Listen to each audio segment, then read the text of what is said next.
I mentioned very early in the show about the ballistics that's left on the scene.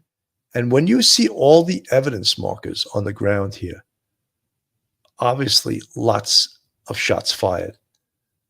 One of my biggest questions, and of course we won't know the answer to this, is how many different guns were fired. With that amount of ballistics, I doubt that there was one firearm. So different spent shells may be indicative of different guns. Well, will be indicative of different guns that were fired. I also have a question, and I think a fair question.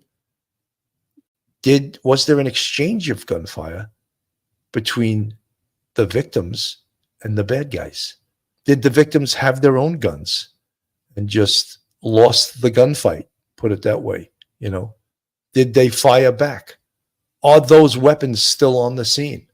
Those are some of the questions I have, and I don't know the answer, and the police aren't talking right now. Sue M, wow, those evidence markers. Yeah, well, as you see the amount of them, that's usually indicative of all of the Cindy Studo here for crime coverage, not opinions of politics. Well, you know, Cindy, one of the things, I'm not trying to get political, but the border has everything to do with this, because the border and drugs are synonymous. And whether you want to talk about politics or not, it comes up because someone, meaning our government, has to secure that border or do something about the drug trade at the border so as to protect American citizens. And that's not getting political, whether you're a Democrat or Republican, you're a citizen. And something has to be done to do something about this border where this violence seems to be like almost an everyday thing around here. Big ups. Try entering Thailand or staying in Thailand beyond your visa. They put you in jail. Well, I want to stay on the investigation. We were talking about the ballistics. So the different types of shell casings will identify different weapons that were potentially fired on that scene. And that'll give us an idea whether this was in fact a massacre or was this a one-sided gunfight, you know? And as I said, if it was a gunfight, if the victims did fire back, that's indicative of a couple of things. A, they knew they were going to a potential very dangerous situation, so they brought their own guns with them. And B, the guns may still be in those vehicles, may be on the scene, which will also tell the investigators a great deal about this little this massacre as we're seeing right now. Sunset Gazing from the chat. Did you all see the footage from the border? Arizona, it looks like maybe a terrier. It was almost threatening to the guy recording. You should know who I am. You're not smart. Soon you will know who I am. I didn't see that, but I'm not actually even sure what you were referring to. Okay. Elena Gonzalez. Oh my God. Yes, it's like they got sprayed. Yes, I'm sure you're referring to the spent shells that were on the scene. Yeah, it's a horrific. Look at that. There's a better shot of it, right? And you see law enforcement. And you see that the crime scene tape and the large area that they taped off in order to protect the crime scene. They taped off. Remember I spoke about areas of entry and exit? Where did the bad guys enter the crime scene? Did they come in by another vehicle? Are there tire marks of another vehicle that aren't the same as the vehicles left on the scene?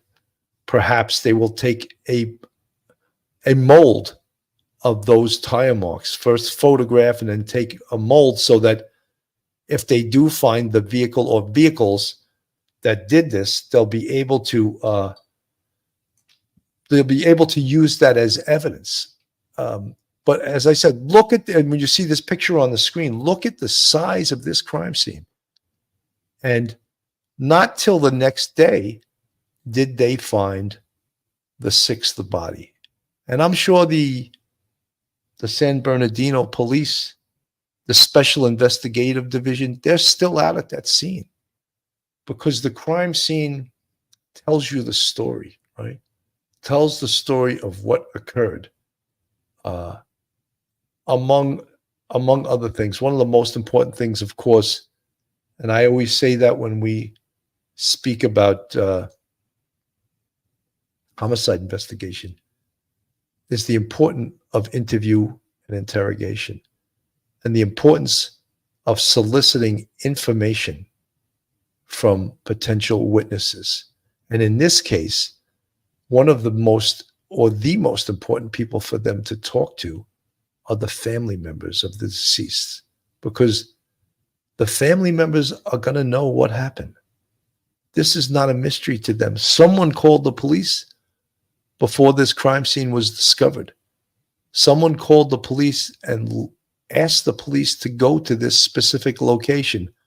That's indicative of the fact that they knew something bad must have happened. So that's indicative of the fact that they knew that this could be a potentially fatal meeting between these people, these unidentified people right now that are deceased at this point. And again, it's a horrific tragedy. No matter what way you slice this, it's a tragedy. Texas mom, Mexico has better border policies than we do at this point. Yeah, I think you're probably right. James Ailes, border terrorist, pleased to meet you. Hope you guess my name, but what's posting you? Oh, that's from a Rolling Stones tune, Sympathy for the Devil. I was a rock and roller once too, you know. So all of this information, we're going to find out more and more as time goes by, as the police figure out what in fact occurred. CAA Bever forwarded, this is not the first incident like this in California. I have family in California. It would be nice to have them be safe, 100%. Z from the chat, I just got here. I'm sorry, I can have a quick review of what this is. Well, just a quick review. I'll put the thumbnail up there.